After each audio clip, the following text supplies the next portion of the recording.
Hi, Elliot. Hi. We've had a few students ask you about your time in Malawi. Mm. How did that come about? Well, I was really fortunate. It was way back in 2004, and it was in between my 2 years at law school. And I managed to get an internship through Westminster University at that time. And they sent me off to Malawi to work on death row cases.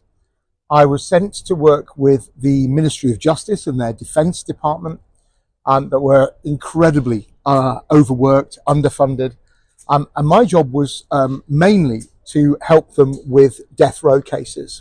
So to have a look at a lot of cases that were currently underway, but with people that were sitting in prison and they've been in prison for many, many years, either on just a charge and no trial, or not even a charge, just thrown in prison, waiting for some kind of judicial process to happen.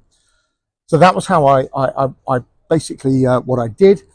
I went for an interview, and I walked in, and they saw that I was a mature student as such, and they said they asked me if I wanted to go to Malawi to work on these cases on my own. They were sending lots of other people in twos, in pairs, but younger, and they only had one place for one person to go to Malawi, and luckily that was me. I'd already done quite a lot of criminal cases by then, so they sent me.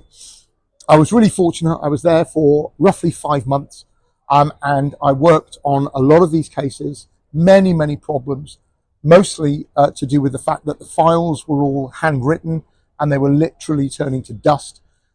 Clients had been lost along the way, been there for years and years and years. One that particularly stuck in my mind was quite an amazing outcome, actually. I met a young woman in one of the prisons in Lilongwe, which is the capital of Malawi. And I met her. She was one of our clients. And I obviously always went with an interpreter because I didn't obviously speak the language. But through the interpreter, we got to talking. And I also noticed that she had a little toddler who was about 2 or 3 years old, crawling around in the dust, who was in prison with her. It's really quite awful. So I got to talking, and I found out that she had been thrown in prison 3 odd years earlier after being arrested for the murder of her grandmother.